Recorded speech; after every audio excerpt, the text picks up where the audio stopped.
Paano nga ba mag-avail ng G-Loan dito sa GCash na pwedeng umabot up to 100,000 pesos? Mabilis ba yung proseso at makukuha ba natin agad yung pera? Tara, pag-usapan natin. By the way, kung first time mo sa channel natin and gusto mo pa ng mga online tutorial videos katulad nito, please click the subscribe button. Dito sa GCash, napakabilis ng approval kapag pwede ka nang mag-G-Loan. Dito sa account mo or sa app sa GCash, pagpunta mo sa wallet, may mga katabing tabs yan. Itong borrow, andyan yung G-Loan. May iba pang mga features katulad ng G-Gives, borrow load, or G-Credit.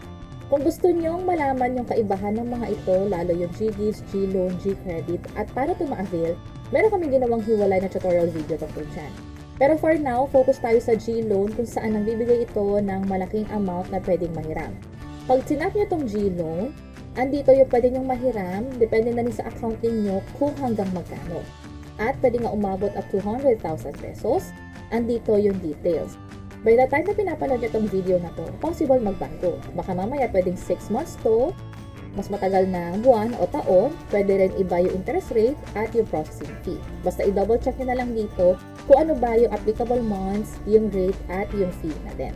Sa bandang baba, pwede nyo pang i-scroll down kasi may mga promos na ina-offer kasabay ng pag-loan nyo. Katulad ng free insurance. Maganda itong insurance na to, mamaya i-discuss pa natin. Also, sa patuloy na paggamit ng GCash, doon din nakadepende yung loan na i-offer mismo dito sa app. Mabilis ang approval at mabilis din daw ang pagbayad, which is in-explain din natin sa mga succeeding videos. Scroll down lang, pwede nang i-tap itong get started at mula dito, mabilis na lang yung gagawin. Sa step 1, i-enter nyo yung amount. Ang pinakamaliit na pwedeng i-loan sa ngayon ay 5,000 pesos. Ang pinakamataas naman ay yung maximum loanable amount na pinakita dito sa unang page. So siguro ang ilo-loan natin ay 5,000 pesos katulad nito. Makikita niyo sa step 2 na yung installment plan ay automatically nag-update na dito. Hindi na tayo mamimili, instead yung GCash na mismo yung magde-decide kung 9 months ba, kung 24 months ba o ibang buwan. Meron ditong free insurance, kapag sinap nyo yan, andito yung detalye.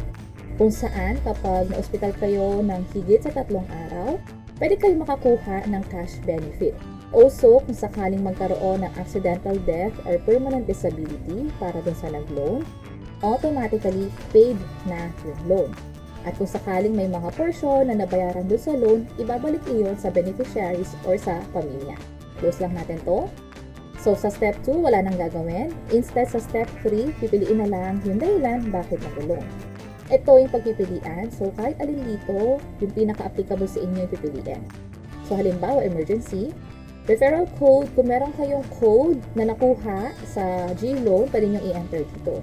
Sa pinakababa, andito yung ilales na 3% processing fee. Kapag nilas na yan, ito lang talaga yung makukuha nating amount. Ngayon, kung may question kayo na paano yan, ang gusto ko talaga is 5,000 pesos, yun yung kailangan ko, especially kung ano yung reason nyo rito. Halimbawa, emergency, bills payment, o iba pa, pwede nyo namang i-adjust yung amount. Halimbawa, in-adjust ko siya sa 5,500, ito na yung makukuha ko.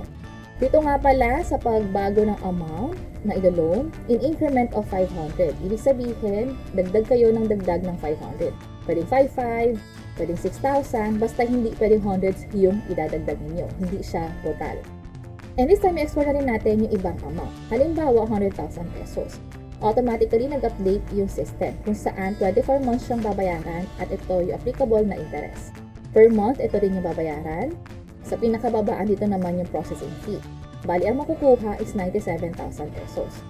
Kung sakaling 50K naman, 12 months yan babayaran with 1.59% interest.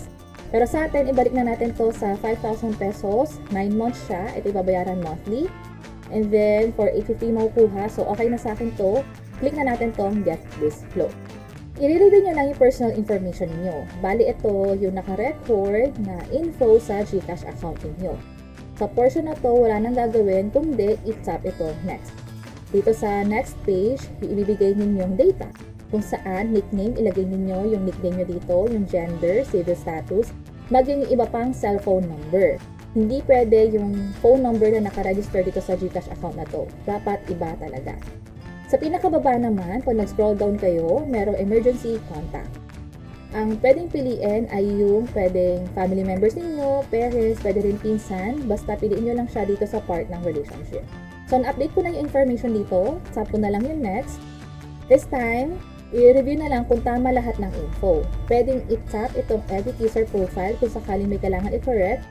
Dito sa bandang baba, emergency contact, pwede rin i-tap itong edit details. Para makapag-proceed sa next step, i-tap or i-check itong I agree and then tap submit. Ang repayment natin per month, 650 pesos na mag-i-start ng next month, Feb 28. Ngayon kasi nag-loan tayo ng January 28. Ito yung interest, andito yung processing fee, and yung amount na talaga matatanggap natin ay ito yung principal na binawas na yung processing fee. So, sa pinakababa, i-check lang tong lahat, yung tatlo, and then tap continue. Ito yung amount na ma-receive ulit natin, tap confirm, at hintayin na lang yung code na ipapadala sa phone niyo, which is ito yung code. In-enter ko na siya dito, and then nung sinap yung submit, ito na. Congratulations, your G-loan is on the way. Kanina sinabi nila mabilis daw yung approval. Totoong mabilis nga kasi nung chinek ko yung balanse ko, kanina nasa 15,000 to, ngayon nasa 19,000 na. Kapag chinek natin yung transaction, andito G-loan disbursement worth 4,850.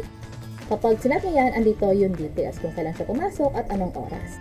Ngayon naman, pwede nyo i-check itong inbox ninyo just in case na hindi nyo na-receive itong amount na to. Possible kasi dito sa notifications na ipapadala sila sa inyong message. Pero sa akin, ang nakalagay ay G-loan successful. So sa inyo, kung hindi agad dumating yung pera, i-check nyo itong inbox ninyo. At sa notifications, hintayin nyo lang na naipadalang update yung GCash. Kapag sinap nyo yan, andito yung confirmation, andito rin yung free insurance, o yung promo na ina-offer kasabay ng sa loan. At kapag chinek nyo ulit yung account niyo dito sa borrow, sa G-loan, tap nyo lang okay, makikita nyo dito kung magkano na ba yung na-loan ninyo at pwede pa ulit kayong mag-apply na another loan. Basta hindi lalagpas sa loanable amount na nakalagay dito sa bandang taas. Ang maganda niyan dito sa bandang baba, double check nyo kung kailan nga ba yung due date just in case na ready na kayo magbayad at magkano ba yung minimum amount. May option din dito na pwedeng bayaran agad gamit yung GCash app, which is in-explore din natin sa hiwalay na video kung kamusta ba or may iba pang option tayo. At ganun kadali mag-apply ng G-loan dito sa GCash, napakabilis. Sa experience natin, hindi lumagpas na 1 oras, nakuha agad natin yung pera. At sana nakatulong tong video na to. Kung pakiclick ang like button at para sa iba't ibang mga tutorial videos, pwede nyo i-check ito nasa baba. Sana makatulong. See you sa next videos. Bye-bye!